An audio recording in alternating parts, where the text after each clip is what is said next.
Xin chào các bạn đã quay trở lại với channel của mình. Trong video clip ngày hôm nay, chúng ta sẽ cùng nhau đi tìm hiểu vai trò của trực thăng chiến đấu trong chiến trường Warpath nhé.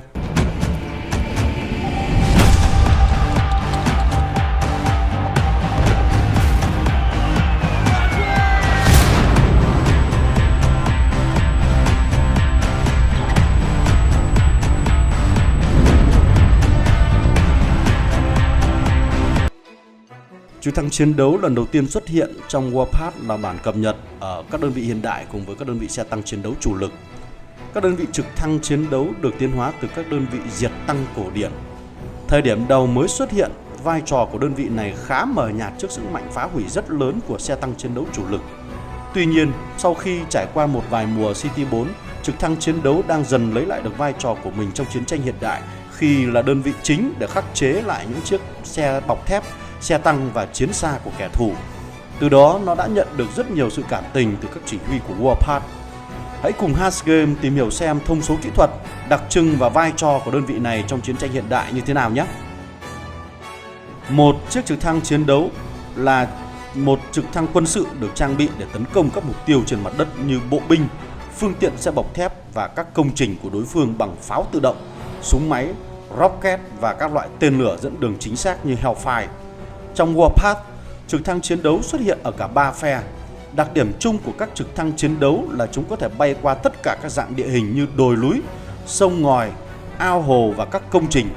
Mỗi một phe có những ưu và nhược điểm riêng biệt như phe của sư đoàn tiên phong có khả năng tăng cường về mặt hỏa lực, phe của liên minh tự do có khả năng tăng cường về tốc độ huấn luyện và tốc độ bay hành trình.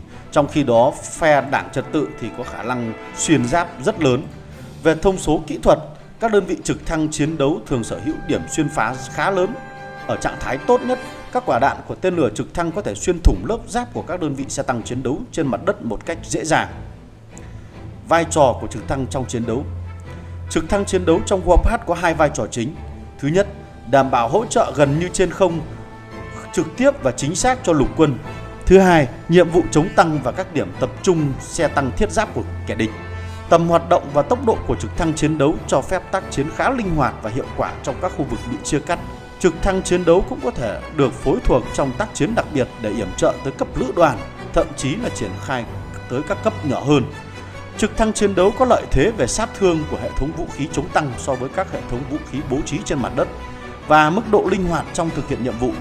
Nó cũng có khả năng trinh sát tầm trung tương đối tốt.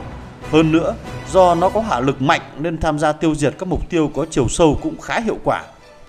Thời kỳ đầu của các cuộc chiến, trực thăng chiến đấu được sử dụng để yểm trợ các lực lượng thiết giáp và mặt đất trong thời gian các lực lượng này được triển khai tới vị trí đảm nhiệm. Sau đó, máy bay trực thăng chiến đấu trực tiếp tấn công đối phương ngay trước khu vực tiền duyên của lữ đoàn, thường được gọi là chiều sâu tác chiến của lữ đoàn.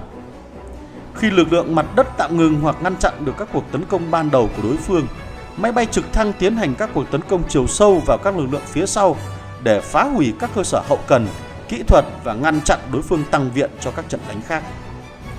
Trực thăng chiến đấu còn được sử dụng để ngăn chặn các cuộc tấn công đột kích của đối phương, trong khi các lực lượng lục quân khác tiến hành vận động tấn công và hoàn thành các nhiệm vụ tiêu diệt căn cứ của đối phương.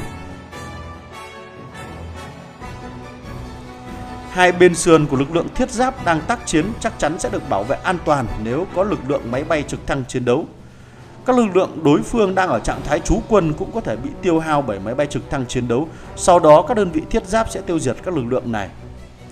Tác chiến cường độ thấp là các hành động ngăn chặn chống lại lực lượng đối phương có khả năng kém hơn hoặc yểm trợ cho các lực lượng quân nhà duy trì sự ổn định và tập kết tới chiến trường.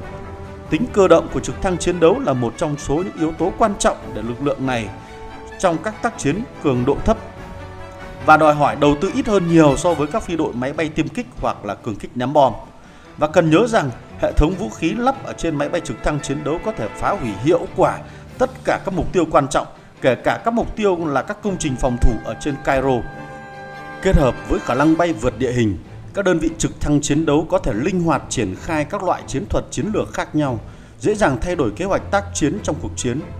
Điểm yếu của các đơn vị trực thăng là nó không được trang bị các vũ khí đối không mạnh mẽ, do đó chúng khá yếu mềm trước các đơn vị không quân mạnh của kẻ thù. Trong Warpath, các đơn vị xe tăng hạng nhẹ cũng có thể khởi động các cuộc tấn công lên các đơn vị trực thăng. Do đó, hãy cẩn trọng khi đối đầu với các đơn vị này. Hãy nhớ sử dụng các tập đoàn quân trực thăng đúng vai trò và nhiệm vụ của nó. 1. Hỗ trợ các đơn vị lục quân di chuyển tới điểm tập kết. 2. Tập trung hỏa lực lên các đơn vị xe tăng và thiết giáp của kẻ thù. Việc sử dụng một đơn vị quân đội trong Warpath đòi hỏi bạn phải rèn luyện nhiều qua các trận đánh lớn. Hãy luyện tập thường xuyên, phối hợp nhiều hơn với các chỉ huy khác trong cuộc chiến. Hãy đem lại chiến thắng cho liên minh của bạn bằng những kỹ năng bạn có nhé. Chúc may mắn!